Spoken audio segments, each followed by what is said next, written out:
Hey, what's up, everybody? It's Sam Safdar, and you are listening to the Cloud-Native.fm podcast. In this, I'm excited and thrilled to host this show for you. This is episode number 11 of Cloud-Native.fm podcast. Today is April the 23rd, 2021, and in this episode, we are going to talk about relatively the most complex topic in Kubernetes, and that is storage, with my guests from Data on Kubernetes open source community, Bart Farrell and Aitor Artola. If you wanted to understand what the Kubernetes volume subsystem offers, you will quickly be inundated with buzzwords like flex volumes, CSI, in-tray, out-of-tray, persistent volumes, local volumes, storage classes, drivers, plugin volumes, dynamic provisioning, and more. And that is difficult to wrap your head around unless you have been merged in the lingo. In this talk, you will unravel the state of Kubernetes storage, and you will also unravel the evolution of Kubernetes storage with my guest, Aitor Artola. So let me introduce my guest. Aitor Artola is a dynamic industrial engineer in electronics. He started his career in technical areas related to software development and system management, moving gradually to management role. Worked several years in multinational companies across different European countries, leading projects and development teams under agile and devops methodologies. Always looking for new challenges, in the last year he has set up and managed a software center in Bilbao, Spain for global multinational. And currently he is working in the project Lainotik platform to deploy and manage IoT Bigdata AI technologies on Kubernetes. And today I have another guest, which is Bart Farrell.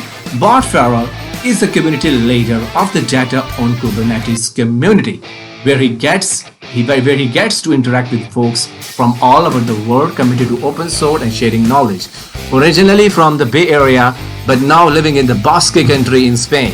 He is bilingual in English, Spanish, and a humanist, a mature rapper, and someone who craves challenges and adventures. Bart enjoys spending an hour every Friday with wonderful folks in the Contributing X marketing group. He is always interested in meeting new people, learning about different cultures and technologies, and helping folks feel supported and welcome. If you are interested in doing anything related to diversity and inclusion, let Bart Farrell know. If you want to see what he is up to, search him on LinkedIn, Bart Farrell and Aitor Artola. BARTFARRELL AITOR ARTOLA. So let's go ahead and say hi to Bart Farrell and Aitor Artola and get it over to the interview.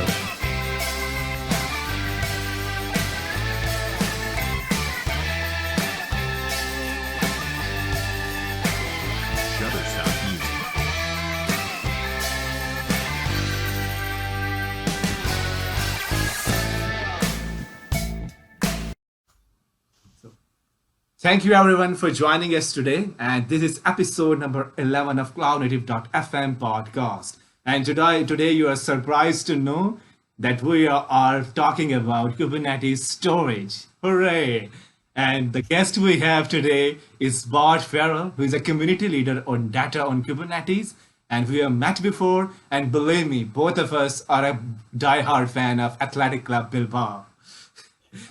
Yes, I completely agree. Thank you very much, Saeem. I'm going to try to say one of the only things I know how to say in Urdu, which is shukriya, to say thank you. I think I may have said that a little. Yes. Anyway, wonderful to be here. So happy to be here.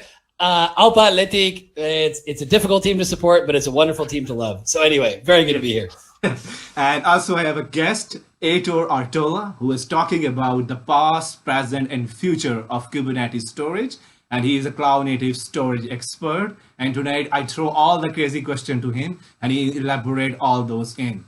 But tonight I start with my guest, Bart Farrell, who is talking about how he is become the Cloud Native Computing Foundation ambassador. Congratulations, and can you introduce how you achieve that? Very, very good question. There's a short answer and a longer answer, and I'll go for the longer answer first, and then maybe I'll summarize it with the shorter one. But first of all, really, really happy to be here. Thank you so much for giving us your time. And Ramadan Kareem, Ramadan Mubarak. We're in a very, very important time of the year, which is why it's already almost Friday. We're 1 minute away from Friday in Pakistan. We're still in on Thursday here in the north of Spain, the Basque Country. But basically, how I got into tech in general was about 6 years ago. I started working for a British company that was doing software development for retargeting and remarketing, where coincidentally, Aitor was also working there. But I was involved in talent management. So basically, internal initiatives, working on whether it was training or having relationships with other universities, other companies, and then also organizing events and interacting with the sort of tech ecosystem. So my experience with that kind of started then. And then since then, I started working as a freelancer, doing different things with other companies, but always involved in sort of the community space in the times when we used to have physical meetups and not online meetups. But essentially, I continued in that sort of line. And then last year, I was contacted by an American friend of mine, shout out to Demetrius, who invited me to get involved in the Data on Kubernetes community because he was invited to start it last year in June. When companies realized, there weren't enough conversations about running stateful workloads and databases on Kubernetes, and a lot of people were curious about it, but just didn't know exactly how to approach it. And so he contacted me in around September, and he was like, "Hey, would you be interested in doing this?" I was like, "Yes, okay." And so from there, got started getting involved in meetups. I think we connected. It was in 2020. I don't believe it was in 2021. I want to say it was around November, December. But anyway, so and for me, getting introduced to the CNCF, I have to be totally honest, I really didn't know a lot about the CNCF before getting involved in this space. I'm sure I definitely heard about the Linux Foundation, but not so much about the CNCF. And so from learning and listening to podcasts, actually, what's amazing you're creating this content is that listening to a lot of podcasts, reading, talking to different folks, and getting a better idea about, okay, like we have technological issues, but we also have, sort of human issues. And from there, finding out more about the CNCF. And because of a couple of meetups that we did where someone was talking about contributor experience, I was like, I'm going to go check out the contributor experience upstream, the marketing group that's related to the contributor experience SIG. And so shout out to Rin and shout out to Savitha and also to Dan Pop for getting me involved in that. And I just couldn't believe how welcoming all these people were. And this is where the link is with Ramadan, right? For a lot of folks that don't understand, because I lived in Egypt and I also lived in Palestine, so I got experience with Ramadan 2 times. Is that in the CNCF, a philosophy that they talk about is pay it forward, right? Not this idea of paying back, but pay it forward. And I think Ramadan is a perfect example of that because you have people, and also the notion of sacrifice, which I also think is very important, pay it forward, and also very important with the CNCF, is that basically the way you look at it, that the more you give, the more you get, right? So just being openly generous and being openly welcoming in the same way that in Ramadan is a spirit of generosity, welcoming, doesn't matter who you are, you can come sit down and eat with me, which is the exact experience that I had living in both in Egypt and also later in Palestine. So I'm very lucky that I had those experiences because it's definitely made it really easy to understand that this is what the CNCF is about. So our community, the Data on Kubernetes community, growing, numbers increasing, realized, okay, I think it's time for us to have a more serious conversation with the CNCF. So we reached out and talked to Chris Nanashek, and he gave us some guidance about, okay, if you want to start integrating your community, these are some steps that you want to take. And so then from there, I started reaching out, interacting with other CNCF ambassadors, like Lisa from Cockroach DB, and Alessandro, also Jerome Petrozzoni, some different ambassadors out there, Mario, anyway, tons of wonderful people. And I was like, okay. And some of them were like, hey, maybe you should think about doing this. You should think about applying. So I applied. And then from connecting with some other folks in the CNCF, they're like, you can apply as many times as you want. So I was like, okay, so I'm going to keep applying. So I kept applying. And then I think, because like I said, being just directly involved in as many different ways as possible, I think I'm trying my best to match up with the code of conduct, the mission of the CNCF, diversity and inclusion, reaching out to young people. I've also been living in Spain for the last almost 10 years, so speaking Spanish, so being able to interact with folks in different languages. Unfortunately, my Arabic is pretty terrible right now, but I would like to do a meetup in Arabic, if possible, if only to do the introduction. As you already heard, my Urdu is quite limited, but I would be happy to learn. We're actually doing a meetup in Hindi next week, so always interested in doing this kind of stuff. So for me, I've kind of told my wife that, like, I feel like the CNCF is really just a place where I don't want to say where I was born to be, but just is very well aligned with my values and the kind of work that I like to be doing. And I get to meet cool people like you. So it's okay that it's, Thursday night and we're having this conversation, because why would I not want to be doing this? So long story short, that's I would say the spirit, like I said, the spirit of paying it forward, the spirit of connecting with people from different parts of the world, and in insisting on welcoming. I think that's one of the strongest things about the CNCF, is that I've felt extremely welcomed, and unbelievably so. And so the only thing that I want to do is give that back to other people so that they get to have the same experience that I've been able to have up until now. So like I said, that's sort of my summary. But then now on a more technical side, like I said, the community is very much growing. We're super excited about the event we're going to be doing on May 3rd in KubeCon, where Aitor will actually be giving a talk. His CFP made it through. So that's exciting news. So anyway, and this for me is only the beginning. So I'm very, very much looking forward to doing all the things related to diversity, inclusion, outreach, interacting more with young people, making sure that folks from all over the world, no matter what language they speak or where they come from, have a place in the CNCF in the same way that people have made a place for me. So anyway, that's it. Yes, it definitely. It's a super interesting story, because I think people like to ask me, why would you want to achieve CNCF as the ambassador side? So I asked them, because it's help you engage with people like you, like Bart, like any other people in the cloud native computing in the whole ecosystem. And one of the best thing about I have found in the CNCF ecosystem is like a whole family that are living along different geography in Europe and America.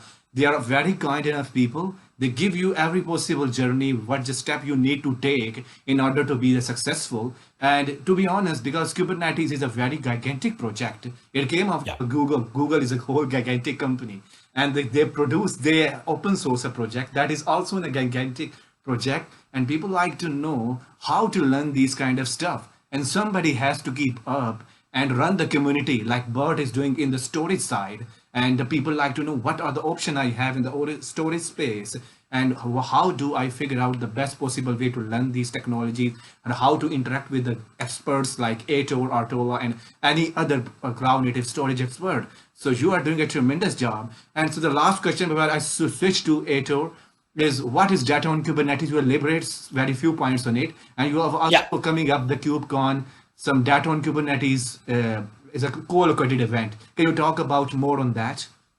Absolutely. Very, very good question. Is that this is exactly it, right? Is that, as you said, we're talking about really big projects. We're talking about complex projects. We're talking about sometimes spaces that might not be so accessible. And nobody should be afraid that just because they haven't been working with this stuff, for 5 years, or that they don't have a really strong DevOps background, there is a place for everybody. And that no question, there's no such thing as a stupid question, only stupid silences. No one is going to crush you or attack you for asking something. We're all here to support each other on this learning journey. So the Data on Kubernetes community is very much about creating and, like I said, insisting on being welcoming space where anybody is free to get involved and everybody can contribute in one way or another. There are tons of different ways for folks to get involved. Principally speaking, we have meetups every week. And in the beginning, we were just having meetups on Tuesdays, but then we realized that there are a lot of folks with a lot of stories. So I was like, all right, let's start doing this on Wednesdays, on Thursdays, on Fridays. We don't care when, like if someone's got something to say, as long as, we very much embrace philosophy of, open source and not just having, vendor pitches and things like that. We're a big part of our community, as with lots of other communities. It's about knowledge sharing. Come in and show somebody, this is how I did it, so that if you find yourself in a similar situation of whether it's dealing with container attached storage, or whether it's building an operator, or whether it's dealing with things about monitoring or observability, or chaos engineering, data resilience, all the different things that can enter all those questions and doubts, so that other people, when they're approaching that, they don't have to suffer as much maybe as some people did earlier on. And obviously we'll talk a lot more about that in terms of the evolution. Principally speaking, that's what our community is about, is generating resources. And we say generating resources, content, it's not just videos and podcasts. A really important part of our community as well is incorporating other elements, particularly art, to make these concepts that are sometimes not so tangible and very abstract, to bring them down to earth and make them more accessible, once again, because it's focused on knowledge sharing and helping folks learn. So if we can do that through music or through art, however that we have to do it, we're totally open to doing so. once again, to be as inclusive as possible as a community and to make sure that everyone has a space there. For that reason as well, we're doing meetups in Spanish, we're doing meetups in Portuguese. I would love to do a meetup with you in Urdu. Like I said, we're doing one in Hindi next week. I'm pushing someone to do one in Russian, because sometimes in these spaces, there might be someone who has a really, really good technical level, but perhaps they're a little bit shy when it comes to speaking English, or they don't have so much experience. That person doesn't deserve to not have their talent be recognized just because of a language barrier. So that's something that I know that the CNCF is already working on as well, but in our community, I think we're really, really pushing on it. So I would say that's sort of where we're at as a community. We started last year in June, July, and now we've done over 50 meetups. We've got over 1,000 folks on LinkedIn. Things are looking really, really good. So the response has been very positive, and that just makes us more energetic about the work we're doing. Yes, definitely. And I've seen the Twitter feed from you, and you see the Bart for is enjoy the music. They're running on the side, and they are violins and all these kind, and they help you grasp a very complex concepts in the technology in a very simple way. That's quite of a joy and funny for all of us. And these are tremendous stuff that he's doing. I think keep up the great work that you're currently doing on, and I highly recommend everyone who's listening to us do join the Data on Kubernetes on KubeCon EU co-located event, because storage is now is really in the business, is in the game right now, and everybody talking about tons of solution is coming up. And today we're talking about with Aitor the present, past, and future of Kubernetes. How are you, Aitor? You're really very Hi, how are you guys? Just a few things before we start, right?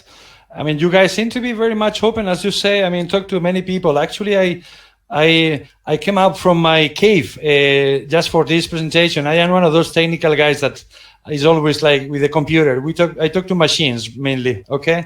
So I'm not as open as you are, guys. And then the other appreciation I want to do, I mean, you said cloud storage expert, right? Well, I wouldn't call myself an expert. I mean, looking at so many things that are happening there. So let's say that I'm a kind of a technician that is learning, and that we like to keep learning on this regard, right? So that's my introduction to you guys. But as I said, I'm a technical guy. That's why we're here. It's good to have the balance. No, absolutely. Anyway, it's a pleasure to be here, right? Yeah. Okay, guys. Both of us are relatively new to the storage, haven't heard about these kind of stuff, and today we're listening to you and understanding what the storage is and why. Because the first question that people ask, that's I'm asking you for this podcast, why it's not before in the past when the Kubernetes is just coming up as the first version of Kubernetes. People are not talking about the Kubernetes storage, and now in 2021, storage is a very hot topic in Kubernetes. Yeah, I would say that everything has been an evolution, right? I mean, if you look at Kubernetes, it's coming from a technology called the containerization of applications, right? You have heard Docker as well, I guess. That was kind of the initial thing, right? So in that thing, right, the idea was that you could encapsulate the application and execute that. But basically, it was it wouldn't have any storage. It wouldn't keep anything. So it was very good because it was flexible and you could destroy that very fast. But then the disadvantage was that you couldn't store anything unless you had something outside the container to do so. So if you look at Kubernetes, its bases are based on the containerization. So basically, I mean, we are talking about Kubernetes is a 6 years old technology, really. So it's quite young, really. So the initial start was really looking at the containers with this approach of being flexible, let's say abstracting the infrastructure and all those kind of things. So it was that the big advantage. So this kind of what they call the stateless kind of applications. And it proved to be a really good technology for that, right? So I think it's a natural evolution to go to the next step, which is keeping or having applications with a stateful nature, right? And I think this is something that is happening now because it's natural. After 6 years, we are entering into that just to probably move any kind of application from a traditional kind of monolithic approach to this one, be it stateless or stateful. That's, I think, an evolution, really. Okay. Yes, So it's an exciting time now for the storage and all these kind of things, because I think it's affecting everything really. Okay. yes, definitely. I think for the past, as we compare container to the VM side, the VM that first came up, they have a compute. Then the people are talking about how to bridge the network between different VMs, and then they eventually talk about the storage in virtual machines, and that's Yeah. is happening same in the container. We talk about the compute, the serverless part of the container. Then we're talking about then container networking, and now it's the right time for us to talk about the container storage. Storage, absolutely. I think this is kind of the last big step that we have to have in order to make people confident that really Kubernetes is going to be. I mean, from my side at least, I see that as a technology that is here to stay, and I think nobody is doubting that anymore, right? But I think this is the last step just to convince everybody that it's ready even for stateful applications. Yeah. So can you elaborate to everybody who listening to us what the story and the history of storage in Kubernetes? When the people don't able to run the stateless workload, how they able to achieve that in the past, like 2017, 2018, and how they are right now, how they're working their workloads on stateful workload in Kubernetes, and what the future? Absolutely. What are the future? If that's okay, I'm going to. I was told that there would be a presentation here, but now you told me that, Saim, you told me that many people will be listening. So I will do a presentation, but let's see whether we can expand this in such a way that everybody can understand listening, and whoever can watch better, right? Yes, definitely. Can you see the presentation a little bit? Yes, absolutely. There you go. Okay, I'm going back, and let's start from the beginning. And as I said, I'm going to start talking about the storage, but even farther than 2000, right? I'm going to the 50s, right? And explain a little bit how it was at the time. We are talking about the big mainframes, right? Where all the applications were running all together in these big machines. And there what we had this direct attached storage. That was the approach at the time, okay? As you mentioned, Saim, in the 70s, right? It came the virtualization, right? Where one of the machines, actually this host machine, could be handling several virtual machines, thanks to a technology called the hypervisor, right? So that was a big step forward because the applications could be actually separated, each one running in their own virtual machine. Regarding storage, what we have is another big change. Instead of having just direct access storage, right? In the 90s, we started getting the SAN and NAS technologies, right? These things are pretty much special machines or special cabinets, right? Where you centralize the storage, okay? That was in the 90s. And then we move on to the cloud era in the 2006 with the introduction of Amazon AWS. In here, what we have also virtual machines that you can get as a service, right? You can even attach disks there, and you can have different types of storage like the S3 that you can use in a model of infrastructure as a service, right? So why do I explain all this thing here? Because what we can see is that from the 50s until even the cloud era, right?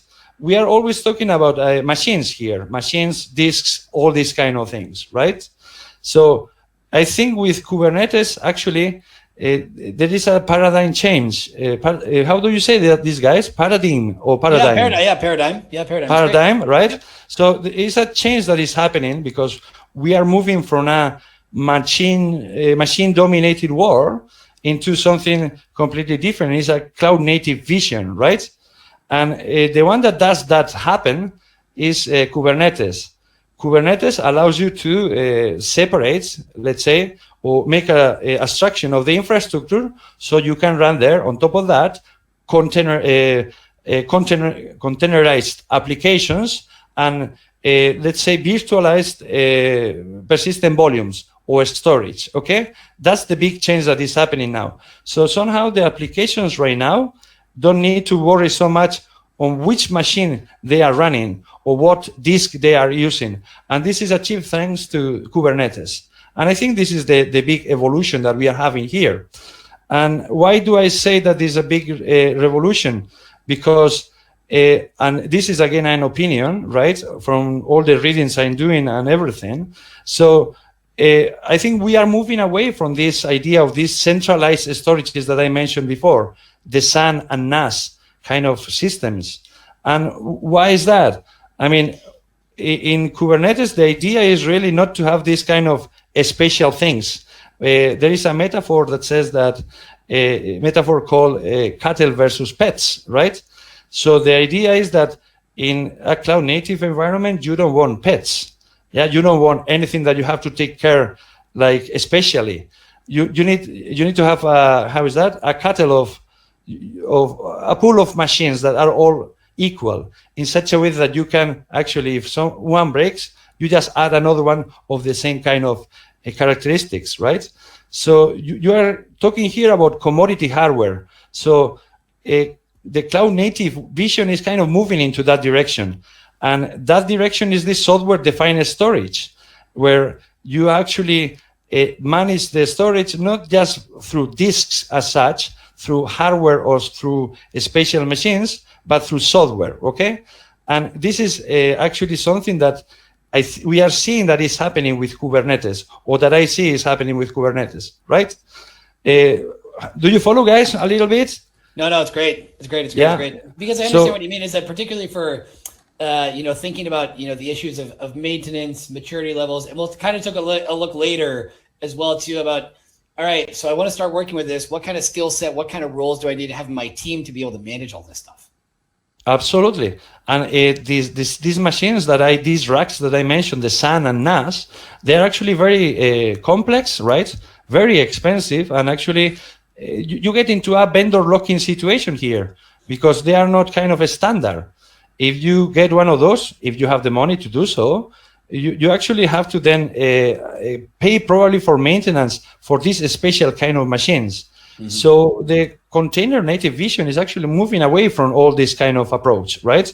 As I mentioned before, Kubernetes is trying to look for a abstraction of the hardware. So you can run your application in any hardware. That's pretty much the idea. So why would you have something so specific, so specialized, okay? I think this is one of the interesting changes that is happening. And I recommend you to read about this cattle versus pets kind of metaphor, because actually it's pretty interesting to understand the approach that is being taken in this regard, okay? And as I said, this is also affecting storage, okay? So now, how does Kubernetes reach this abstraction of the infrastructure? Regarding networking and all that, there are things like specific interfaces that are built, but we will leave that for another session if you want. And we will focus just in storage. And the interesting thing here is that actually Kubernetes on its own really doesn't manage the actual storage. It delegates to another, let's say, provisioner to do so, right? And how does it do? Does it manage this kind of delegation of responsibilities? Through an interface called the container storage interface. So let's say that you have some specific, let's say, storage, right? For example, cloud storage that you can find in any of the public clouds, Azure, AWS, or Google.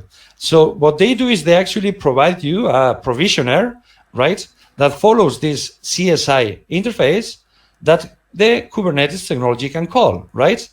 In this way, somehow Kubernetes is agnostic of the actual underlying, let's say, storage technology, okay? So that's one of the things that makes Kubernetes so open, because if you have something special regarding storage, okay, you have to provide your own provisioner, and actually Kubernetes will deal with that provisioner the same way as it will do with any other, okay?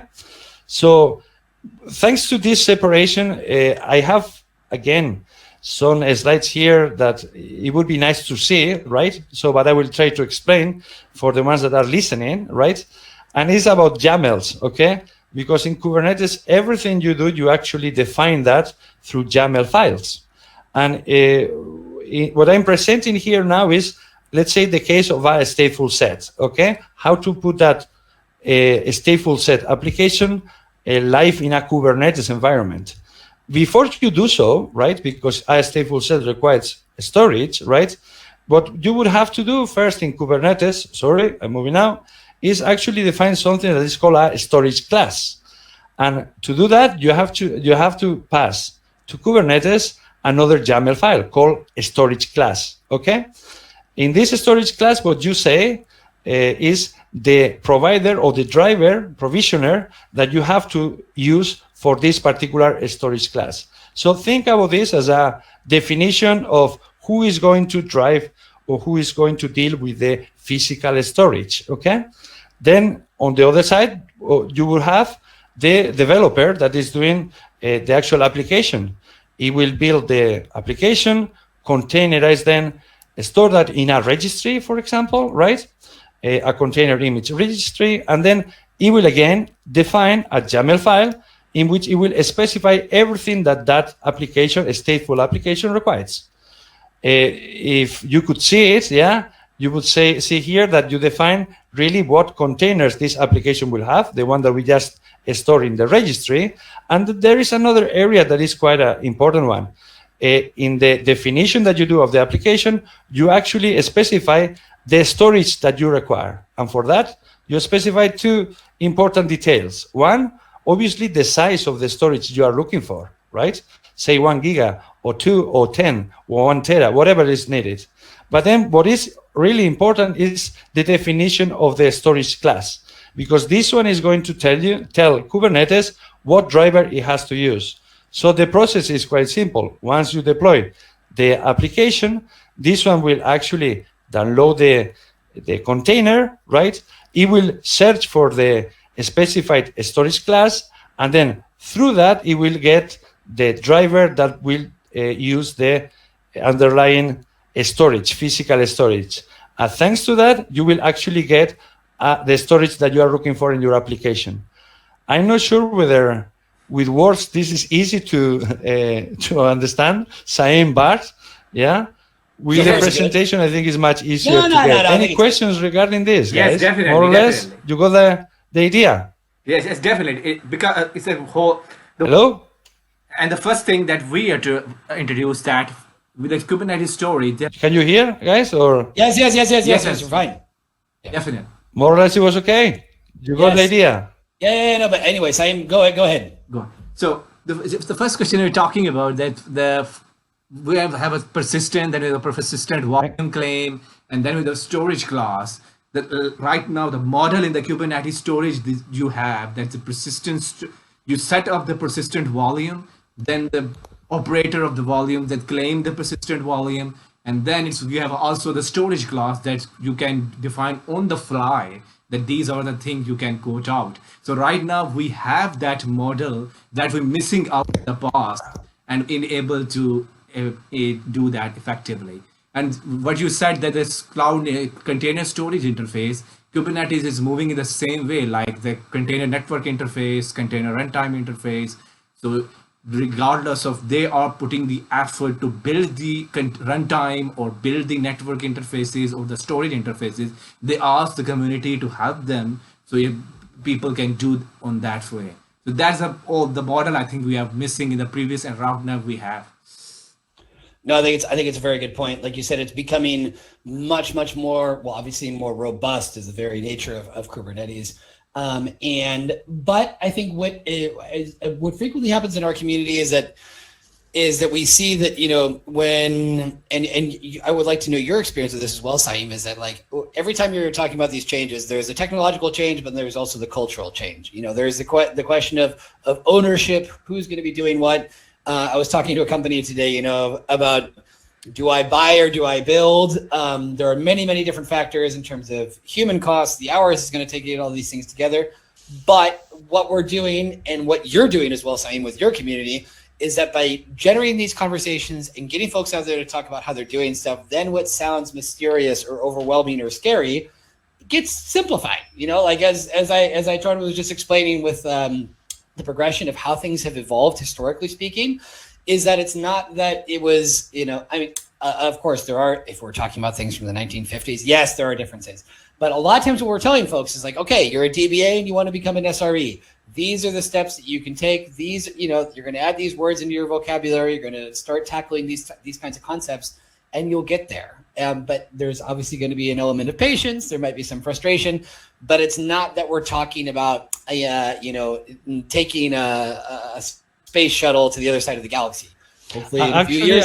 Hopefully, a few years, yes. But anyway, sorry. Go ahead, Aitor. No, I would say, Bart, actually, that the way you can manage storage within Kubernetes is actually quite elegant and it's quite easy to understand. Because you do that everything through definitions in YAML files, it's quite easy to understand how it can work, right?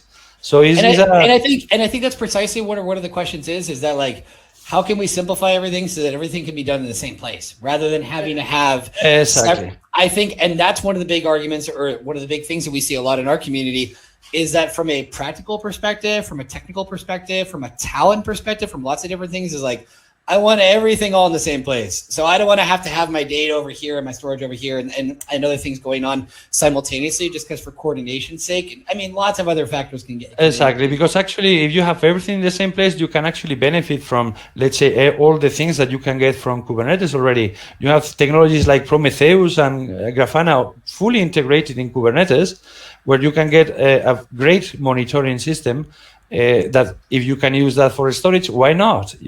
Instead of having something completely separated. Yeah, I think initially it's quite a difficult thing because you always believe that having a NAS or a SAN, is really a very specialized technology, right? So moving into that, into Kubernetes, you believe that it's going to be very complex. But in reality, I think for now, let's say a developer's perspective is quite a simple thing because regardless of what hardware you have, you are using as a storage system, your application is really abstracted from that, and you can actually use it the same way all the time, right? Obviously, if you want to get performance, you will like to have something that it works for you down there, right? You have to define this storage class that I mentioned before in such a way that it will answer your performance requirements. But from a developer's perspective, it's really simple. So my recommendation is actually to try. From my experience, for example, we started building a lot of things that required lots of, let's say, performance, had lots of performance requirements, but we actually building the technology itself, the application, really, we were using, let's say, not the optimum one, right? A very cheap NFS kind of system just for building purposes. Then when you go to production, obviously you need to be careful with that, right?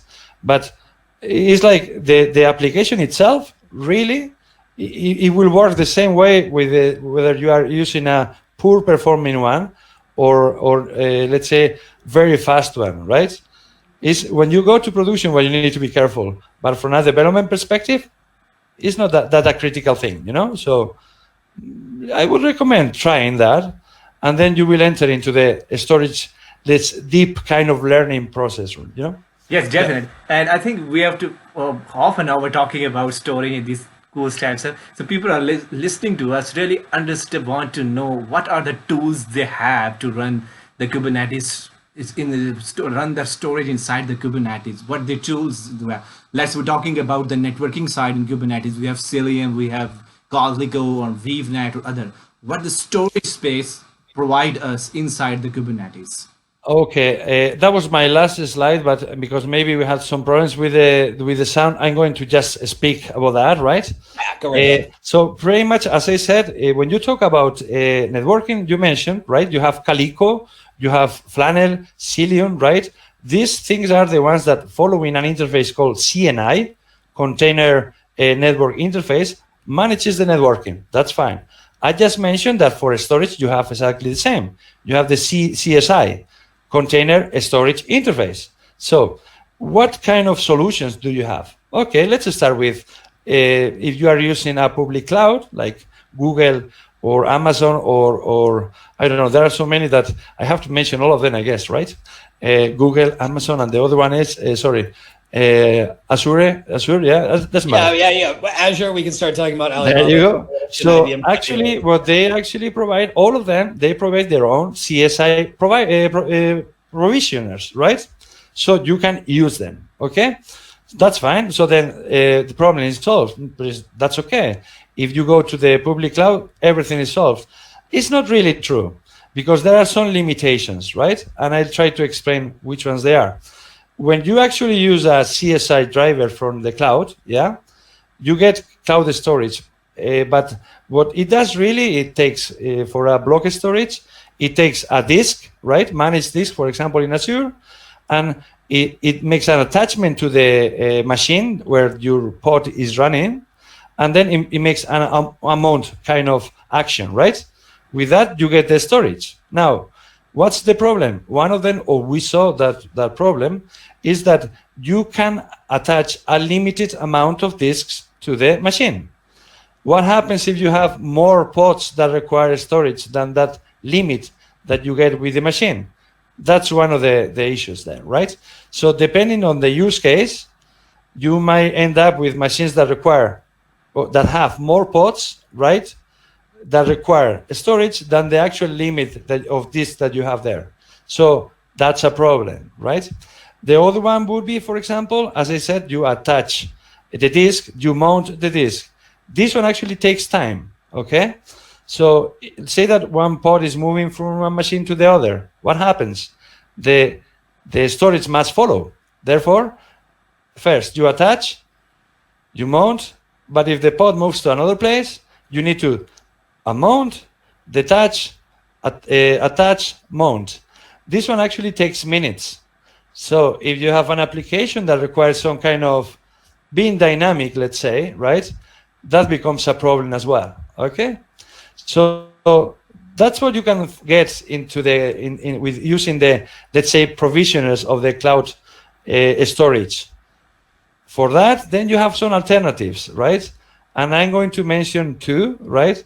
One of them is Rook Ceph, okay? I don't know whether you heard about that. Rook Ceph? That's the one.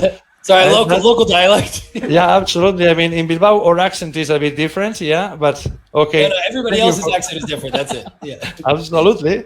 Yeah. So it's Rook Ceph, right? Which is one of the technology, and another one is actually another approach that actually is called container attached storage. And one of the example is OpenEBS, which is open source, right? And there are others that are not open source, like Storage OS or Portworx, right? So actually you have plenty of technologies.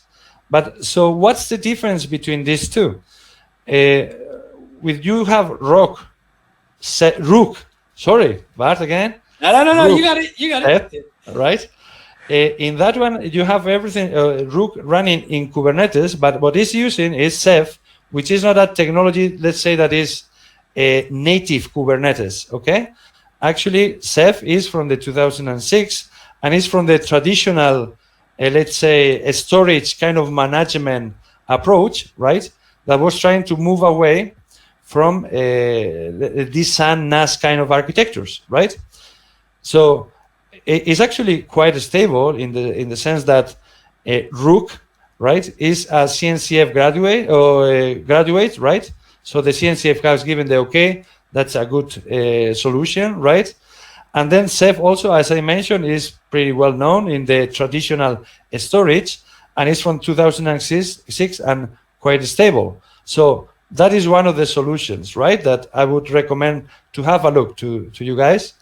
And then the last one that I just mentioned, this container attached storage, is a new approach that I think is quite an interesting one, because what it does is actually creates another container or pod, yeah, for each of the persistent volumes you have. So I would summarize that in general, instead of having, let's say, having Rook in Kubernetes and using Ceph that is not Kubernetes native as such, right?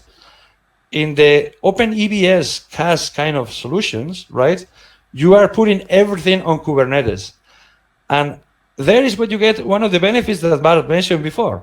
If I do all this storage management on Kubernetes, I can make use of the tools that already have in Kubernetes, like I did for the applications, Prometheus, all these kind of things. You can use that even for your storage management. So if Kubernetes is the, I would say, the container application orchestrator, OpenEBS and this kind of technologies are kind of the storage orchestrators within Kubernetes, okay? So it's a quite interesting approach, as I said, and I would leave that into these three options, right? Cloud storage with the limitation I just mentioned, rook theft that don't have that because they can handle things like replication and things like that, right? Where, let's say, you create a pool of storage and you can use that regardless of what machine you are. And then OpenEBS and CAS that do the same, but let's say in a Kubernetes native way. Okay? Yeah. So something like that could be a long talk. I try to do that very fast and with my Basque English, right? And using terms like rock when it should be rook. Okay? Okay. But doing my best. It's already Friday morning. I think Saeem probably wants to have his breakfast. There you go. Yes, definitely. You can grab in a shorter amount of time. You explain very detailed stuff on what are the options we have. I think ranchers, we all know about the ranchers. They've done a tremendous job of they're integrating the ranchers Kubernetes engine. Then they have a Longhorn inbuilt in it. So I think Rancher is the company that built the solution on storage side for the first stop, and they're doing a good job in it. But there's Longhorn is another of the options that I would put into this CAS kind of thing. For example, OpenEBS offers an engine called Jiva, and its origin is actually coming from Longhorn, right? Which one is better or not, I guess you have to talk to the actual promoters, and they will say that theirs is the better. Yeah, absolutely. Try and use it. I'm not going to say much about which one is better, but I think there are quite a bunch of options there that actually can make your use case work, right? Yeah. And next question for both of you, from first one for Bart, what you do in 2021 for the rest of the year? Right now, we're ending, the April is ending and May is going to be started, and we are going to be talking about in the KubeCon data on Kubernetes stuff. So what the rest of the years look like in Kubernetes on data community, and what you are going to do in the data side on Kubernetes? That's a really good question. Wow, I haven't thought beyond the next couple of weeks. No, that's not true. In terms He's thinking about dinner now, so that's no, I'm fixated on food. No, but it's a really good question. In terms of our community, obviously, like I said, growing. We're going to be doing a lot of meetups. We're going to be doing meetups in other languages, creating our own internal resources from a training perspective also as well. Because that's the thing, is that with everything that Aitor was able to explain in a very short period of time, for some folks out there that maybe don't have so much of a background or experience, we want to make that learning journey as easy as possible. So like I said, getting this sort of codified in the sense of what are the steps that are necessary if someone wants to become an SRE or a DBRE, wants to move more into this storage space that we've been talking about as well. So those are some of the other things that we have on the roadmap. Major milestone for us will be the May 3rd in our co-located event in KubeCon. The week after that, it's also going to be busy because we will be in Percona Live on the 12th and the 13th. Looking at other events that are on the horizon as well too, that are related to the data on Kubernetes space, and really just connecting with as many people as possible, getting feedback. I'm really excited about the international component. It's a pity that we are in the situation that we are right now because of COVID, but it's also giving us the opportunity to travel to Pakistan on a Thursday, which I normally don't get to do. So that's quite impressive. I mean, that's, like I said, trying to make the most out of that. So that's what I would say would be the major things that are on our roadmap. Getting the numbers up, but really is the impact and using the collective energy of people coming together to help each other work on these problems together and make it simpler, so that it's not so difficult for a technical person to have a conversation with their boss and say, this is a really good idea. We should be having everything all in the same space, and not just be told, oh, that's impossible, or you don't know what you're talking about. when you have a community that you can go to, you can say, no, look at these meetups, listen to these podcasts, just in the same way that you're doing, Saeem. You reduce the level of stress or fear that people have when they have to approach these technologies. So that's what I would say, if we can achieve that by the end of the year, mission accomplished. Yeah, and the same question to Aitor side on what you want to do on the rest of the year, and what you think is going up in the future in Kubernetes on the storage side. What are the new tools are coming up, and how the things are moving to the storage side in Kubernetes, and why do enterprises in looking towards the storage solution on Kubernetes? What the 2021 look like in the Kubernetes on storage side? Okay, so from our side, as I said, we are, I don't know whether I mentioned before, but we are trying to move the big data kind of technologies into Kubernetes. That's what we are trying to do with our startup, with the platform we are building. So I think the rest of the year is going to be in that direction. And even though I explained quite a lot of things today about storage, I think there is still plenty that we have to learn. There are a lot of different options you can apply, that you can somehow features that you can use, and we need to somehow align each big data technology with the right setup of this storage, whether it's Rook Ceph or whether it's OpenEBS. So our focus is going to be there, and as I said before, Rook Ceph Rook is graduate, is mature, but still is evolving. And then we have these other technologies, this CAS or container attached storage technologies that are kind of coming, like Longhorn or OpenEBS, that I think we have to be watching them, because they will be adding a lot of new functionality. So that's my view. Yeah, I think it's good. I'm curious as well. I have a question for you, Saeem. Is that when we're talking about industry, is because like where we live in the north of Spain, the Basque Country, like the industrial sector is really, really strong. So that's where you see a lot of use of more and more use of Kubernetes and cloud technologies in general, because of IoT, also on the cybersecurity side, but generally having things, lots of sensors, and then also edge 5G, etc. So I would say the major use case that we're seeing there, some interest from government. I think also, healthcare always seems to be a big one too. And then also, FinOps and things like that in Islamabad. What are the frequent use cases or companies that you find that are adopting these technologies? Yeah, I think one of the things you were talking about, one is the IoT side, and the one the governance side, and also the healthcare side. These are the particular three major use cases that you want to switch to in the Kubernetes. We need to have a storage solution that built in. So we have to grasp all the storage, and then we have a machine learning algorithm. We want to use the Kubernetes as a machine learning algorithm. Let's say we have a machine that running the algorithm is going down, that the Kubernetes has this flexibility to spin up a new cluster, new machine, and then run another AI machine learning algorithm in another machine. So we want to do these two kind of stuff. One, running the machine learning and AI algorithm, and then let's say if something goes bad at it, we can shift the traffic to another machine and then run all those kind of stuff. So people are looking the solution who can integrate in those running the Kubernetes and the AI, the machine learning flow. People are going to leverage Kubeflow in the Kubernetes landscape, providing the AI and machine learning algorithm. But also right now this capacity of people are very new to the Kubernetes in this area, and they want to know what it is and how it's different from the because previously, we are shifting our focus to the dev and ops side, to the DevOps side. And in that focus, there's a new thing spun up that's called cloud native. So people are trying to understand what these two terms are, how they interrelate with each other, and how to benefit from both side by side, like DevOps and cloud native side by side, DevOps or SRE on the side by side.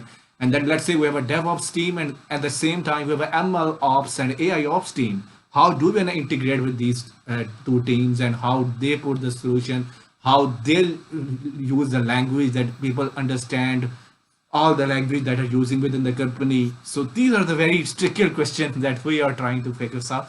So that's part of my job, help connect with the cloud native experts like you, both of them running the community like me, and one is a cloud native enthusiast on the storage side. So this helped my cloud native Islamabad community to learn these new stuff and where to go to find them. Because I think one of them listening to the podcast, they might be heard 3-4 new terms like Rook, Ceph, or OpenEBS and RKE, Loghorn. So this is the part. But that's precisely it. Is by having that contact, even just a little bit at a time, then you're like, okay, if I got this, then I can do this. I move on from there, and that was like I said, that's been my experience. So that's why I think you're doing a wonderful job to make these concepts more accessible, and so that folks can get in and ask questions and also give answers. Anyway, I just think I think here, I mean, usually you might have new technologies that somehow, I mean, you can use them or not, yeah, and they have some kind of niche area where they have an impact. With Kubernetes is a completely new mindset, yeah, different way of working, right? I think this is why people are curious, but do not understand the dimension of the change, right? And I think this is the work you are doing, guys. Actually, is great because I think everybody is now realizing that this is bigger than actually a new, I don't know, a JavaScript library. You know what I mean? Oh, JavaScript, great. I mean, no problem with that. I mean, people are a bit, when you say these things, but Kubernetes is a bigger change than just a particular technology or, like you said, the paradigm. Yeah, like you said, a change of paradigm. So I think here is why people are curious, but at the same time, it's a completely different mindset, and they are finding difficult to get into that, right? But I think it will work out with guys like you. Right, and it will because in 2022 we're going to Pakistan. There you go. I mean, I wouldn't have any problem. Let's do it. I want to go. I was listening to you. I mean, traveling all over the place and all that. I have to get out from my cave, right? And I know that there is a world out there, so I'll try to visit you guys as well, right? Anytime. Yes, definitely. Love to have you both here in Islamabad and have a cup of coffee and a sweet drinking and all kind of stuff with you guys. Looking forward to it. Having two good friends, Athletic Club Bilbao, in the same place is a not a. Oh, there you go. There you go. And you have to come here. And you have to come here as well. We can Absolutely. Yes, definitely. Yeah. So, wrapping up all the discussion, how to find Bart Farrell, you in the internet world, and how to find Aitor Artola on the internet. Can you? Oh, good. Can you say? I'm pretty easy to find. If you want to check out the community, dok.community. If not, you can look for me on LinkedIn, Bart Farrell. We'll be linking all this stuff and making a lot of noise once this comes out. So you can check it out there. Like I said, regarding the community, jump in Slack, message me if you're a beginner, if you're an expert, if you have doubts, if you have whatever, if you want to give a talk, if you've heard a talk and you want to share. Whatever it is, just please reach out. Always interested in meeting new people. You can find me there. And myself, the same. I'm also in the Slack channel, so you can find me there. Then, obviously, LinkedIn is also fine. Yeah. Actually, I would appreciate also if you have any issues or any questions because sometimes when you explain all those things, I mean, you explain that because you believe that you are right. But you might not. I mean, you might have some mistakes there. So I'm always open to get some kind of, I don't know, different view on this, right? And open to have a good discussion. So Aitor Artola, that will be my LinkedIn name, right? And otherwise, in the talk channel as well, right? Anytime. Thank you very much, guys. Really appreciated your time. And this is a very funny discussion. I learned so many good stuff, and hopefully everybody listening to us, they learn so many good things too. And hopefully I try to connect with you in the future on the storage side as well. And when I find the passion about storage in Kubernetes, and meanwhile, Bart is a very good person, he's a very funny guy, and he's excited person, do a bunch of the crazy stuff with the Kubernetes community. Don't share to have a hi with him. He's a very good guy. And if you are the Athletic Club Bilbao, the DOK community is a best place for you to jump in. It's true. And to throw your love for the Athletic Club Bilbao. Thank you very much. Hope to connect with you. Bye, everyone. Bye. Bye. Take care. Thank you. Hey everybody, if you want to keep up what's going on in the cloud native ecosystem, we have a weekly podcast show on YouTube and SoundCloud by the name of Cloud Native Islamabad. You can listen for free every single week. We try to find cloud and cloud native experts, share updates on cloud native best practices, cloud native real-world use cases, cloud native deployment patterns, cloud native deployment strategies. Topics include AKS on Azure, EKS on AWS, GKE on GCP, cloud native architectures, cloud native application developments, container containerizing application, DevOps and automation, cloud native certification strategies, cloud native career tips, and more. So if that sounds awesome to you, head over to the SoundCloud and YouTube and subscribe to Cloud Native Islamabad.